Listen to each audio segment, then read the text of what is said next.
Oh, so Mark, is it yourself I introduce first?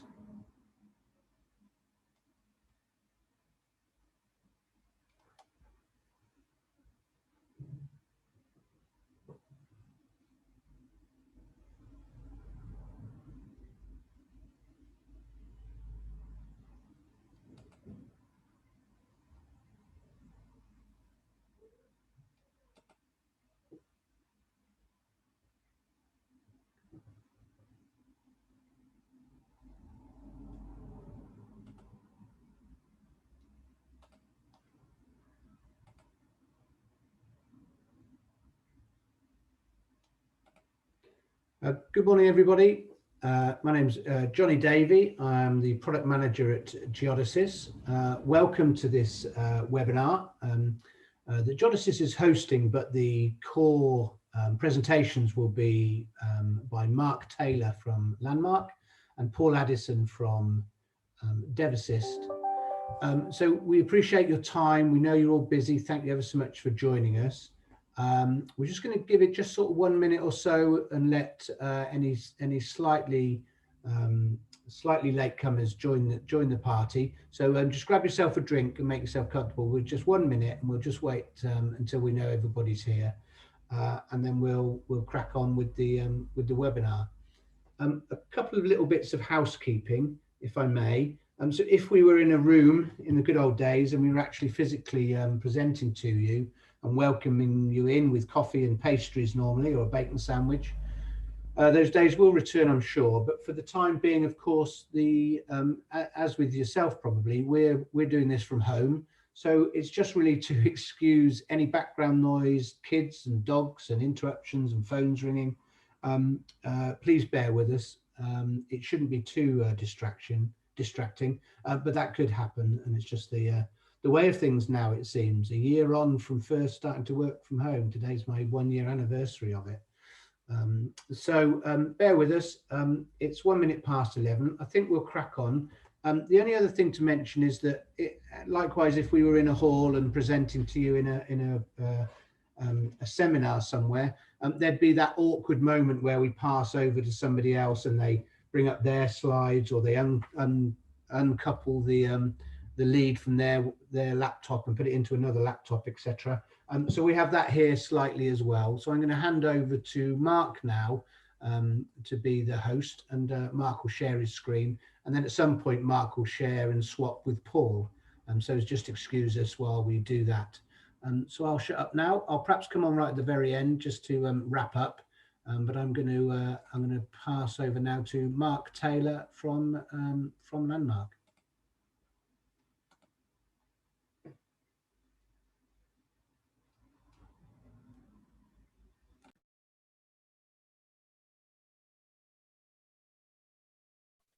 Thanks, Johnny. Thank you everyone again for joining this. I just want to echo what Johnny said.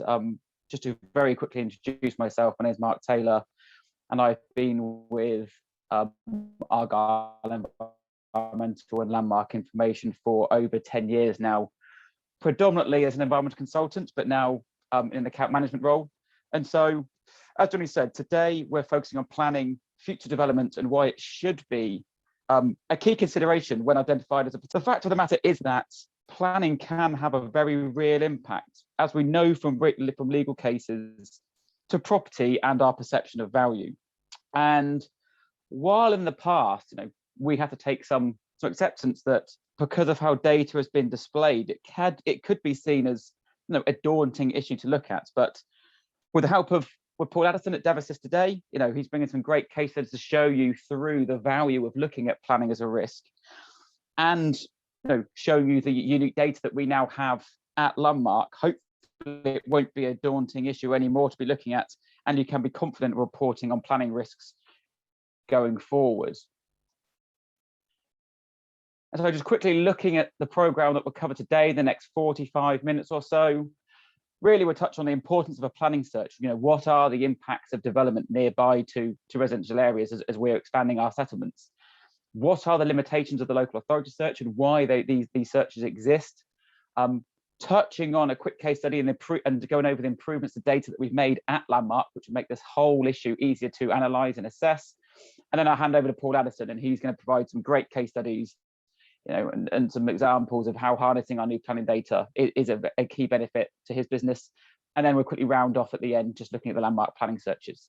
So what is the importance of a planning search? Well, changes to an area brought about through the planning process it's a very tangible issue. We can all understand and appreciate the disappointment, frustration, or even anger when development, noticeably large developments, are proposed near to us, and we think it's going to be detrimental to our area.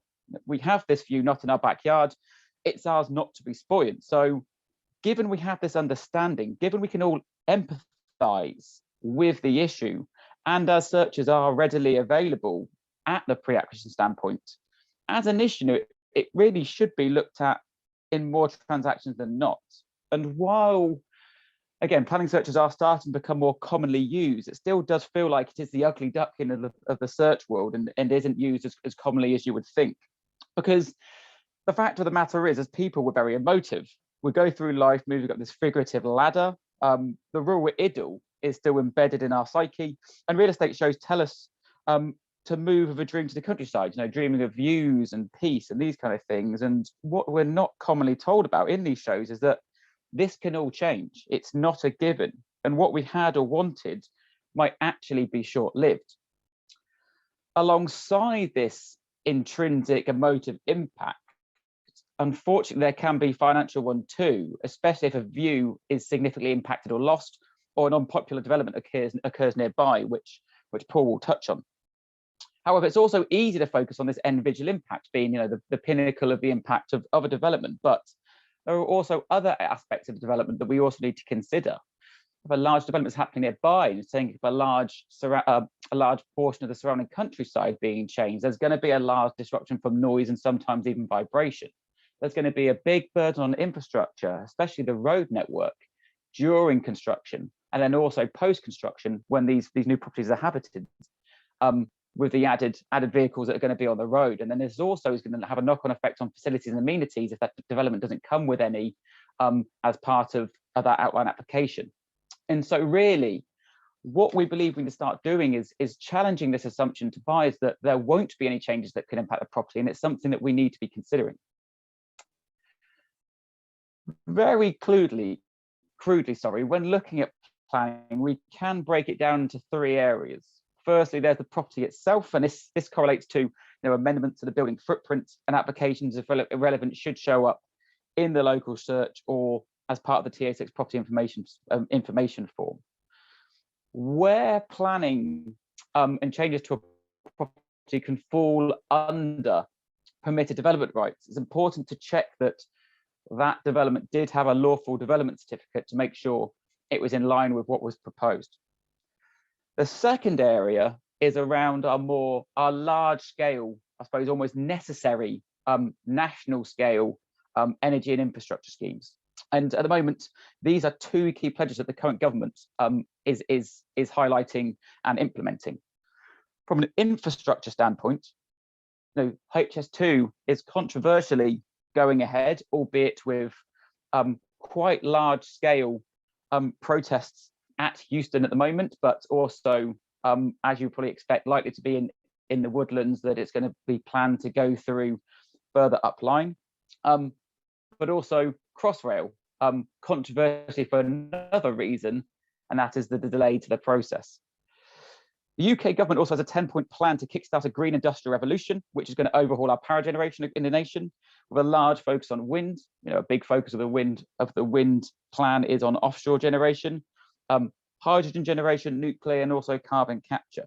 However, when we look at these large national scale projects and compare them to more general local developments, the impact of these projects, whilst quite significant in certain areas of the country, are quite limited in scale, and therefore aren't going to be as far-reaching in its scale of impact to more local area development. So most changes to an area are going to occur from this more general, I suppose, necessary local development. If you think what the burden on these areas are going to be, it's going to be extensions to settlements. It's going to be the development of new business parks and new storage facilities, as COVID has significantly impacted the way we shop and the way we buy our goods. A greater uptake of online shopping is going to lead to a greater demand of packaging and storage space. And so these changes, these local area amendments, I suppose, and how an area evolves is what's going to lead to the majority of our changes.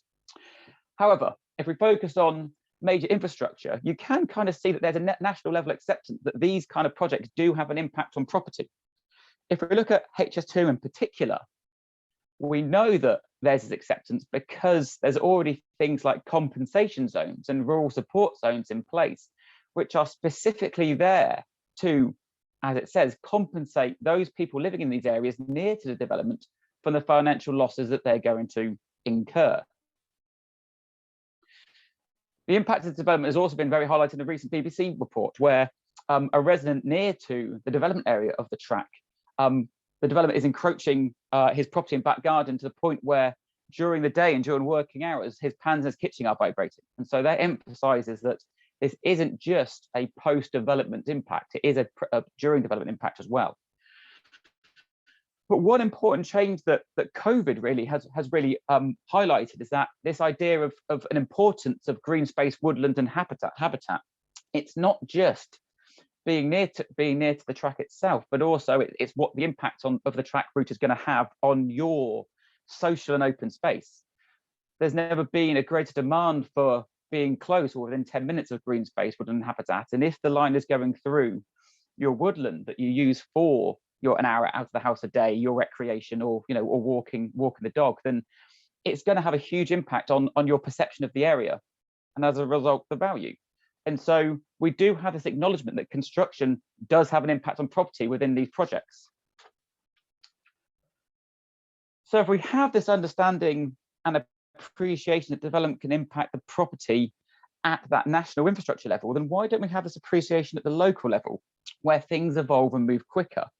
Well, the answer to that is also we do. We know that this happens, and we do have this understanding that impact on property is linked to development. And this can be seen through Rightmove, a property portal that we're all going to be familiar with. And on their website, they have a website page titled Hidden Issues That Can Affect House Prices. And this explains statements such as, don't just think about what the location is like today. Empty properties in the vicinity, what will these buildings be and what will they become in the future? But also, home buyers should also take into account any planning issues that may arise nearby. A planned development could change the county, acknowledges this issue and advises its users on this issue on its website. So it is something we're aware of, and it is something that we should be looking at. At this point, I just want to quickly note that not all changes will be negative. Planning is also an extreme, the adaptation and reinvigoration of our urban centres, and gentrification of our city is a hugely important means of adding value to it. So alongside like Crossrail, where we are increasing commuter time to this intersystem aspect, all have negative effects. Before moving on to look at the data changes we've made, it's important will in most cases only cover the subject property and will not inform you of any changes being proposed in the wide area. With a target of 300,000 new homes needed each year has survived the COVID crisis, settlements are going to need to evolve to make room and change for new housing that is urgently required across the country. One important thing to note is that just because a development was rejected in the past and will be identified as rejected, it can be because of an issue that's entirely amendable in design that upon resubmission can be reconsidered and may be approved down the line. So that's kind of just a quick background on why it's important to look at planning as an issue during the conveyancing process, and that we do have an appreciation of its impacts to enjoyment, but also to property value. Moving on to data. Now, this is something that Paul Addison will also touch on, but there has always been an historic issue with how planning data has been displayed in searches. And that is because applications have only ever been displayed as points. And while that is generally okay for small developments, either in size or by a footprint, flat blocks will, while having a number of units, will also be obviously tall and having a small footprint on the ground. And so data accuracy isn't an issue in those kind of standpoints. But on the whole, it's reliance on data points and not polygons and development representation issues when we're trying to correspond that to the scale of the development that's happening. And really, this can lead to a misinterpretation of the impact of that development without cross-referencing and further investigation, either by the conveyancer or. And so really looking at a few things. I mean, this is something that as a conveyancer, you would obviously have a much better appreciation for, but just thinking off the top of my head, this can lead to confusion. What is important, what is not, if they're all represented as points on a map. A bit of concern, have I covered the key issues? Have I checked to make sure that I am discussing the key applications nearby? And at that point, those kind of things can create an avoidance of the issue, despite the potential significance of the issue for an area. And so what we've done at Landmark is that during lockdown, we've gone for a huge project, which is pretty much probably the biggest data change we've had in recent years. And we've created planning applications as polygons, as a data set, which has led to the modification of around 14 million features that were previously points and are now as polygons. So this has been a huge project where we've actually redistributed resource to help create as many polygons as possible, including the consultants down at Argyle that provide the risk assessments that you more commonly acquire. This coverage now equates to approximately 74% land coverage of GB for large applications. So it's a massive change, but I just want to reiterate that this isn't an exhaustive data set just yet, and that there are areas of the country where we don't have coverage or limited countries not at 100%. The map on the right-hand side of GB just highlights the coverage where we have it and what percentage we have. So for the majority of the country, we do have this data set planning applications as polygons, but it's not complete yet. But I'm sure you'll agree it's better to have something and a majority rather than nothing. And what is key at the moment is that this is unique to landmark planning reports. And we hope this will lead to significant time savings, especially using a view in RiskView residential. Just to give you a very quick indication of what this means. And so this is just a direct comparison of a property where we have obviously coverage of polygons. And the map on the left is as our RiskView viewer, just showing you the extent of the applications as polygons. And on the right is the comparative application as points you would have experienced prior to having this data. So I hope you can see and agree that this is a massive change, and this is going to make looking at planning data, interpreting planning data so much quicker and easier that you can have confidence in looking at this issue more frequently than not. Pulling out a very quick case study. So down in Shepton Mallet, if you've been there, is a very pretty town, close just to the southeast of the Mendip Hills area of outstanding natural beauty in the southwest of the UK. And if we're pulling out a property just along Canard's Grave Road, we have a property that has some great views just overlooking some traditional British countryside. If you weren't looking at planning as an issue during the conveyancing process, what you might not have identified is that actually the field opposite this property is proposed to be development and is part of the Mendip local plan. And this is an area that they've identified as being viable development to meet their housing requirements for the area. And so pretty much this site across from the property is going to be developed into this new estate, joining the settlement, rounding off the settlement.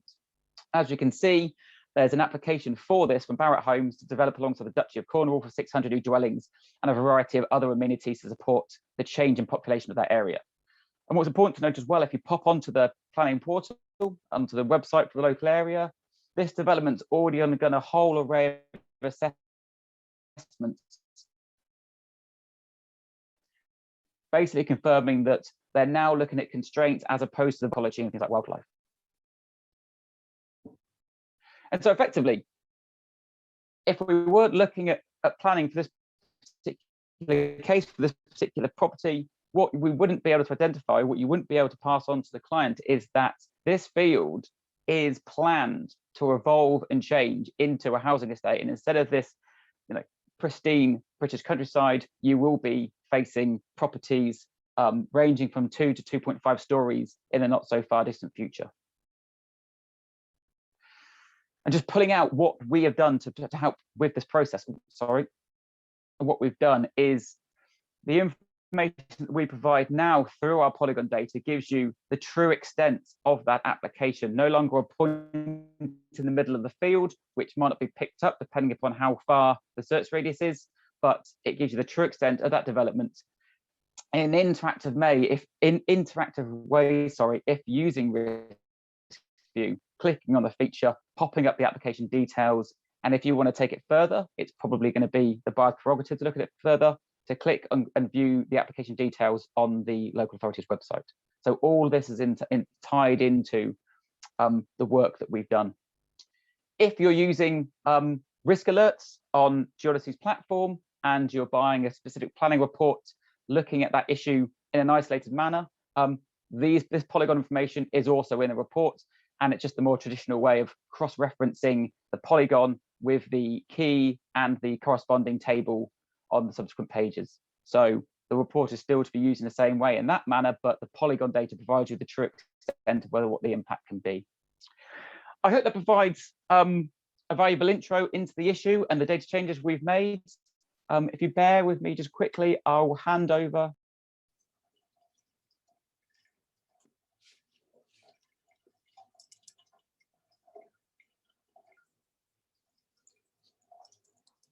Paul, you should be able to share your slides now. Oh, jolly good.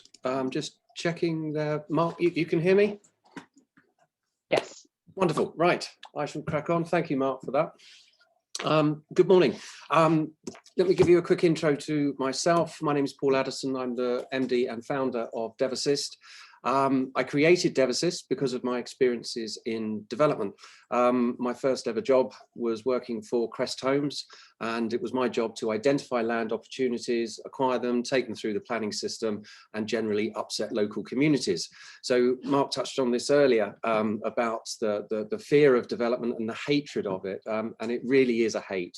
My experiences have gone as far as having physical violence, spat at, sworn at, you name it. There's a lady that works for Lend-Lease. She's recently had death threats. So the British public really do hate development. But when we're buying houses, generally, what do?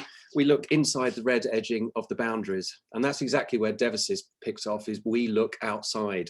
And we do this with data from Landmark. Landmark data is included in the cost of what we do. The big difference being is we actually go through that data and interpret it for you.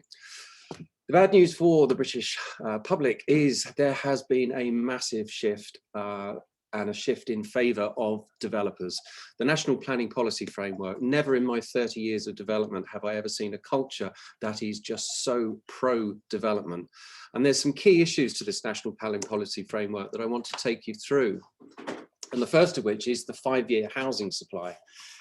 Every council in the country has been required to do a housing needs survey to work out what they need to provide over the next 5 years, 10 years, 15 years.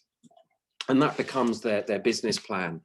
So it's going to set up a figure that they may need to build. Let's pretend we're back in Mendip, and let's say Mendip has to find 10,000 homes. Well, once they've got that target, they've actually got to name them. Where are these 10,000 going to come from? So the first thing they're going to do is look at all of their unimplemented planning permissions. And let's say they find 2,000 plots, so 2,000, 8,000 to go. The next thing they're going to do is look at their emerging local plan and look at all the allocated sites that are likely to be built and build complete in the next 5 years. And they can extract a lot from that. Now, generally, allocated sites tend to be edge of settlement and larger. So they may find another 6,000 plots. Paul? Yes? You're not sharing your screen. Oh, good Lord. Sorry. Share. Here we go. There we go. You may want to just go back a couple. I will go back a couple. Sorry, apologies for that, everyone. That's technology beating me, isn't it? So here we go. So there we go. Right. The next part of this housing need is that they would look for a call for sites, because they needed to find 10,000 plots. They've found 8,000. They're 2,000 short.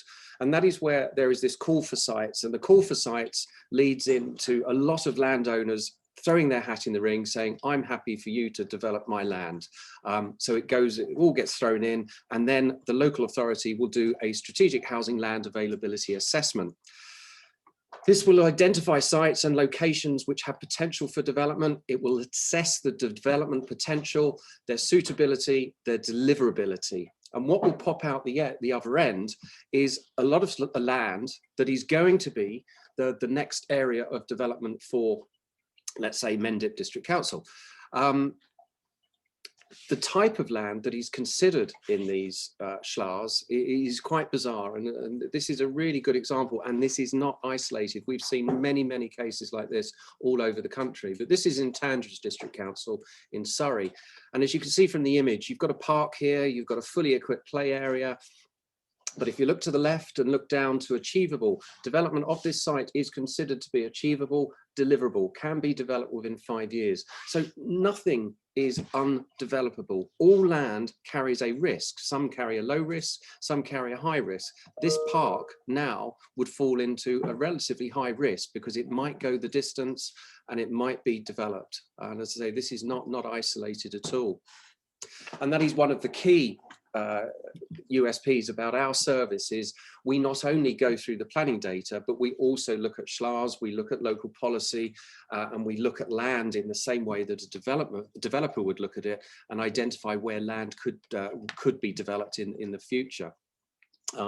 We are the only people in the country that do this. So it's a very, very unique selling point for us. This is a really good example of one of our premium reports. Our premium reports are very much for risk-averse clients or for larger property, whether it be resi or commercial. And you can see from the image on the right here, this was a grade 2 listed mansion in Windsor. It was in a very, very rural location, beautiful views in many directions over open land. But as you can see from the Ordnance Survey image there, we identified that the land to the south had actually been put forward in a SHLA, and it also fell into a different council. The house itself was in Windsor and Maidenhead, who did have a defendable 5-year supply of housing. However, Bracknell, which is the land to the south, have failed miserably. They've only got about a 2.5-year supply of housing. So not only had the land been put forward by a landowner, but it was also in an area where they didn't have a 5-year supply. Now, the relevance of that is that councils that don't have a 5-year supply, there is an automatic presumption in favour of development. So putting it simply, I go along to Bracknell, they don't have a 5-year supply. I find a greenfield site, I put an application in for 100 houses. The local authority have no choice but to approve it because it is felt on balance that benefit will outweigh harm. This is why the National Planning Policy Framework is such a shift in power towards developers.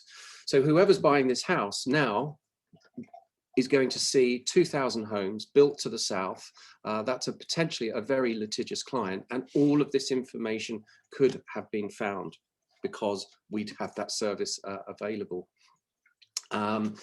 This again is a very good example. It's a bit like the one that Mark showed. You can see a lovely house here, views to the south over Greenbelt. Now, everybody thinks that Greenbelt is safe, automatic presumption against development. However, if you went to the council's website, you would see that on their local plan that it was Greenbelt. But if you went to the same council's website and you dig deep and eventually you find their strategic housing land availability assessment, you'd see that this land had been identified and found to be suitable and deliverable. It's now a high risk site.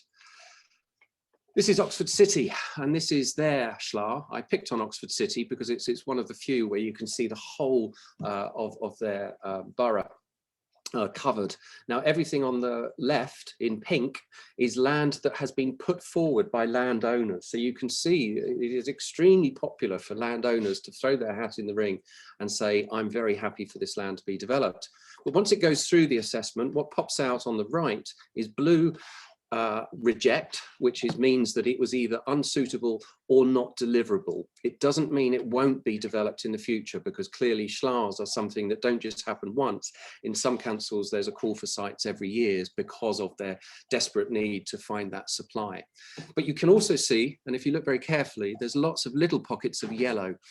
And they are all the sites that have been accepted. Now, these are high-risk sites, but you won't find these in planning data. The reason being, there's never been a planning application. Planning data is only as good as the activity of an applicant. If you haven't applied, it won't pop up, so it won't show. So this is why looking at strategic housing land assessments is absolutely critical. And it's one of the biggest areas where we identify risks that make people hit the brakes before they go ahead and purchase a property. Just to keep it fair, this is over in Hereford, and this is edge of settlement here. Now, everything green has been accepted. So you can see the way settlements are expanding in order to hit their housing needs is massive. So all of these people, no matter where they were buying, were clearly going to be affected by major development. This was an interesting one. This was actually in the Cotswolds area of outstanding natural beauty. It was a very small settlement. The couple were buying the house on the left there, Colby, and they were absolutely smitten. I know this because the end user of the report, the buyer of the property, actually picked up the phone on our helpline and wanted to chat through what we found in our report. He was devastated because they had literally fallen in love with this house. Buying a house, it's very emotive. Often the decision is made, you know, as soon as they walk through that front door. But it was site one that was the problem here. We had already identified in our initial process of just looking at the ordnance survey, we could see that site one was vulnerable. The reason being, it's a natural rounding off of the settlement. If you look at the aerial image in the bottom right, you can see that field, if you were to sort of round that off, it is a very natural expansion rather than perhaps building to the north. Then we went and had a look at the SLA, and lo and behold, it had been identified, found to be suitable, found to be achievable.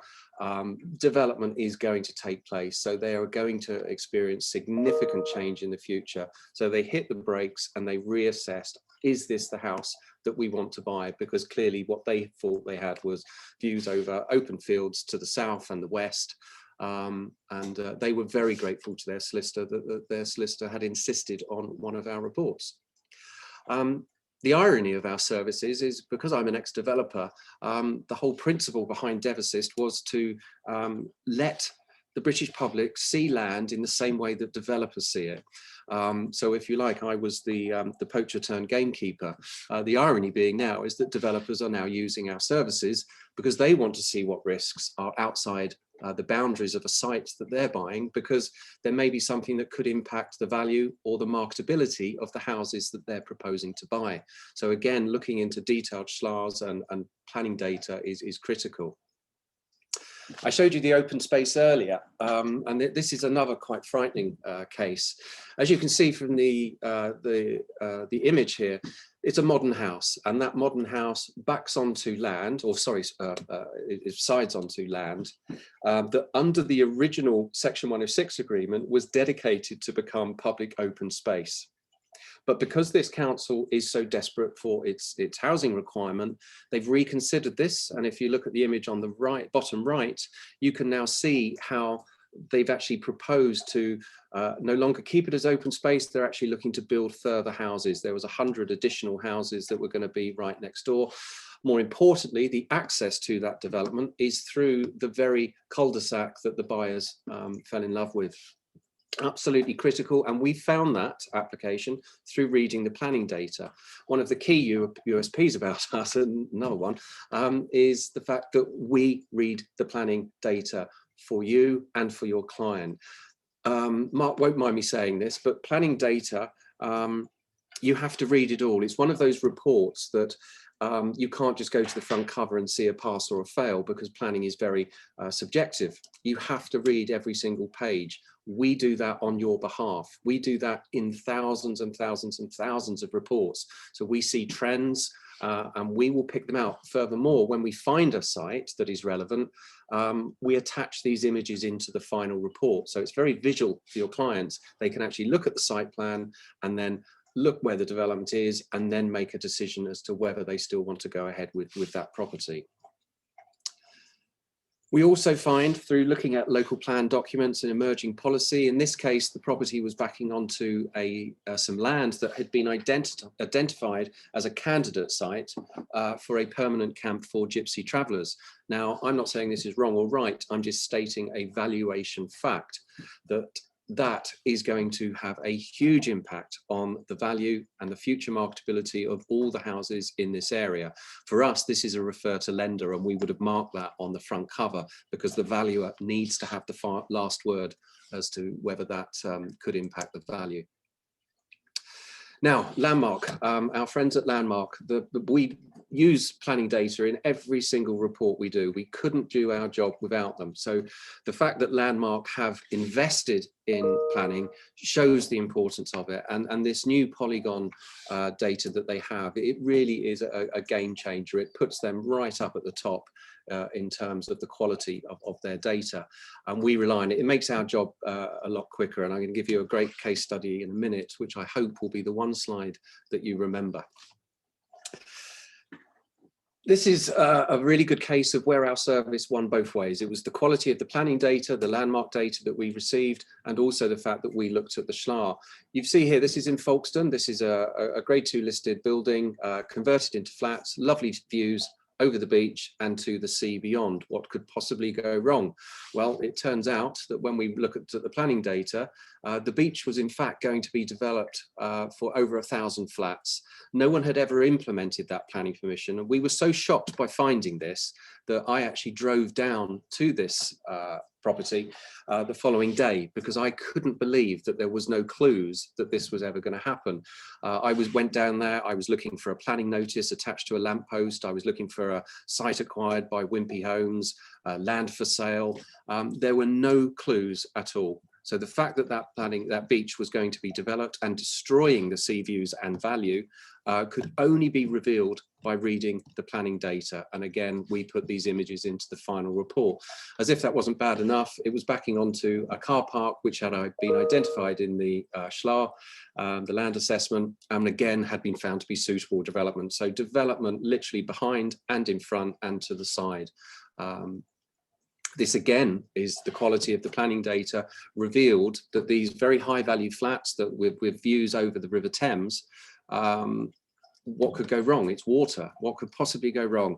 Well, it turned out that the original developer was returning and he's looking to reclaim part of the River Thames and build further flats in front of the flats that they originally sold with a water view. So again, all of these images would have been attached into the report. Certainly, if I was buying, that would have been a big shift for me. So all of that water you can see here in this image has the potential to be developed. So nothing is not developable.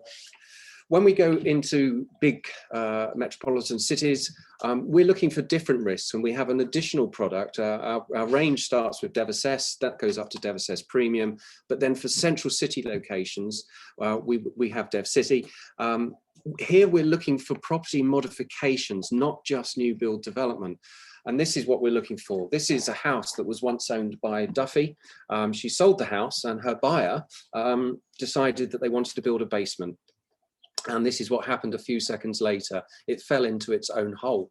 Now, the question I want to pose to you is not that your client was buying this property, but what if your client was buying the abutting terraced property, which is now an unsafe structure?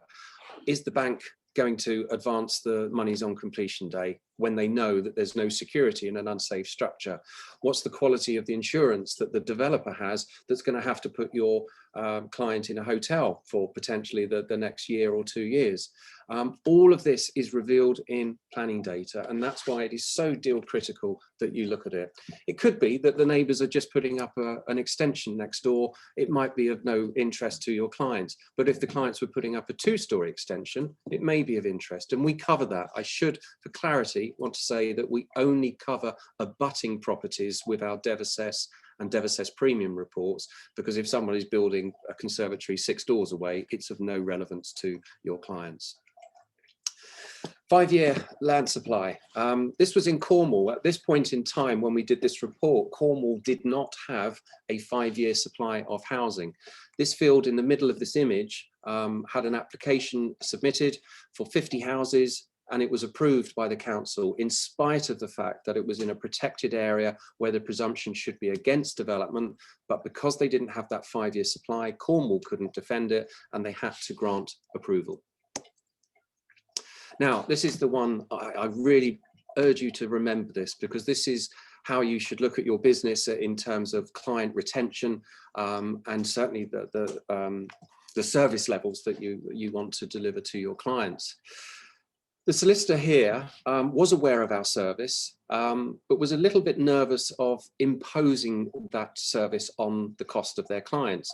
So he offered 3 options. So in the client care letter, there was option A: please give us £100 plus VAT, and we will commission a specialist report from DevAssess, which we recommend, and it will do X, Y, and Z.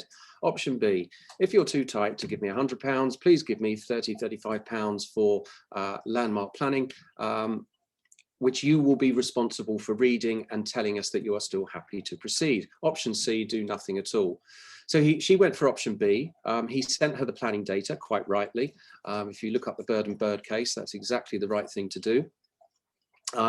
She read the planning data and she went ahead and purchased the property. After she purchased the property, she found that the 3-storey education block that you can see on the image on the right was going to be built, and she's pretty miffed about this.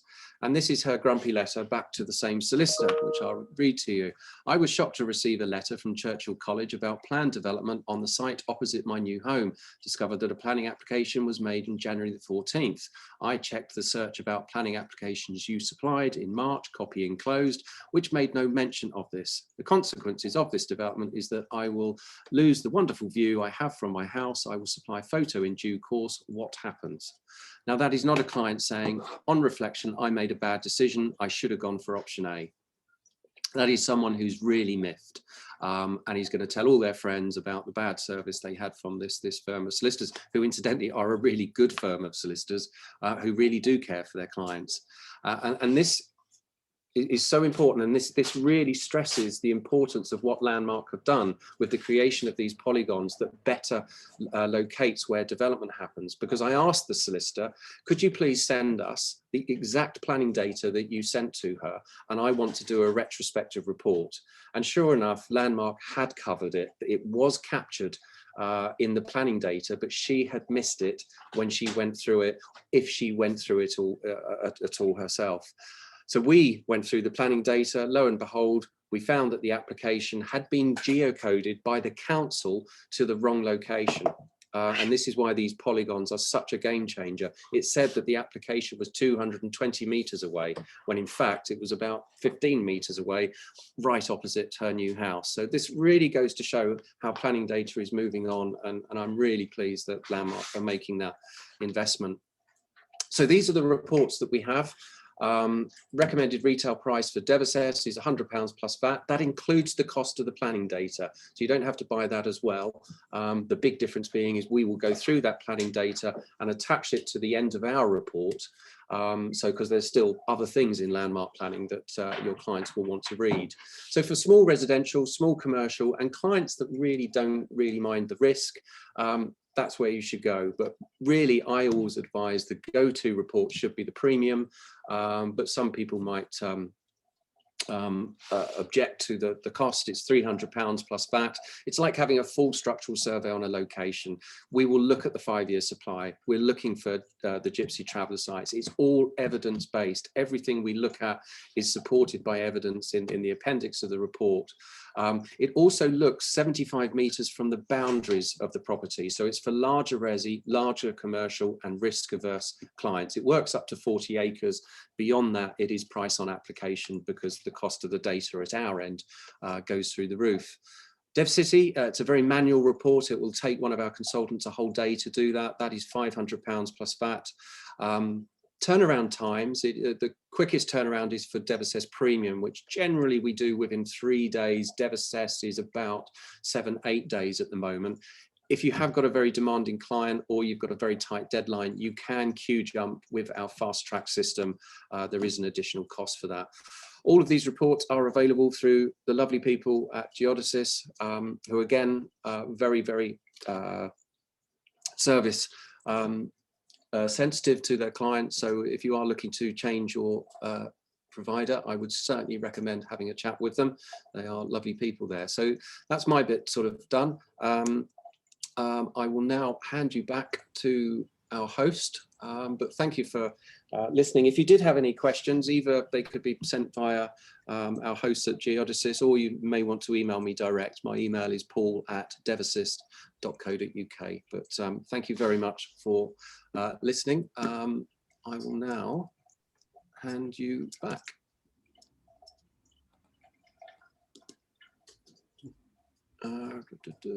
That's it, Paul. Thank you. Lovely. That's fine. Yeah, I've claimed back as a host. If you can just mute yourself, Paul, if you're done. Appreciate that. Mark, anything else to add after Paul's slides? Yeah, sorry, I could just I'll just wrap it up from the Landmark perspective. You could just forward me the host controls. Yeah, here we go. Thank you very much.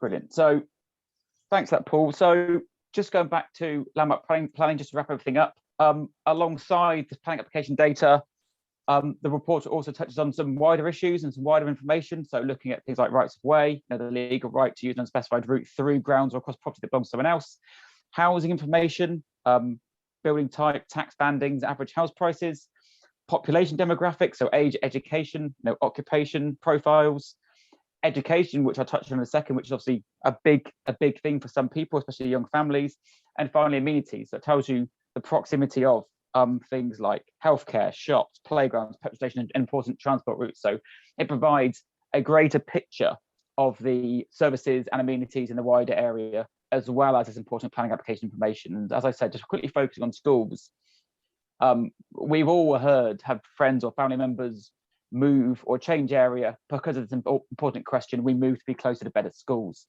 and we provide this information in a really easy to use format, not just identifying the type of school it is, but also separating out by Ofsted rating. So outstanding, good, requires improvement, inadequate, and I can't make out what the bottom one is, but yeah, we break it out as you expect, table of schools as well as the Ofsted rating presented in a map, so you can see the proximity. So we are pulling out other key wider area information and is providing this in report to supplement the planning information. And just to really wrap things up, really, we hope you agree that what we've done really is, as Paul has also reiterated, that we are providing greater data accuracy and reliability for planning, which is an important transaction consideration. This will lead to faster interpretation of the issue, hopefully less time for you spent on it in general. This is something that's going to become a lot more accessible and a lot easier to analyze. Hopefully less time spent at the transaction, and obviously there's greater benefits alongside the RiskView residential product. So landmark planning, if used alongside a DevAssist product, as Paul said, this cost will be inclusive of that, but if you're using it on its own, reacting to an alert, it's £35 plus VAT. If you are using RiskView residential, then planning application data is already in that report by default and is in a clear headed section. But landmark planning is also an add-on with that because of the wider amenity rights of way information that's behind the planning application data. So If it's just the planning application data you like, Risk Residential is a great alternative if you're not looking at planning alerts, and then it's an add-on if you want the wider amenity information. But that's it for me. Thank you very much for everyone. And yeah, I will hand back to Johnny at Geodesies. Yeah, thank you, Mark. Thanks everybody. Appreciate that. I know we had a couple of sound issues with Mark right at the very start, but hopefully the slides and his main points got across okay. And thank you, Paul. As always, an enlightening set of slides from you, and thanks for the background discussion as well. That's it, folks. Thank you. We do appreciate your time. We know you're all very busy. Should you have any questions about this set of products or solutions for you, or in fact anything else in the conveyancing world, then please do get in touch with Geodesies. You can find us on the web, but you also will get a follow-up email from us containing relevant slides for this presentation. Please get back in touch if we can help in any way. Once again, thank you for your attention, and we hope to see you at the next webinar. I'm hosting one on the 31st of March if you're interested. All about the fascinating world of the Con29 DW, the Drainage and Water Report, which of course we create for the Anglian Water area, and the main differences between that and others on the market. So please give us a shout if you'd like to attend to that one. Other than that, I wish you a good rest of the day, and thanks again for attending. Thank you.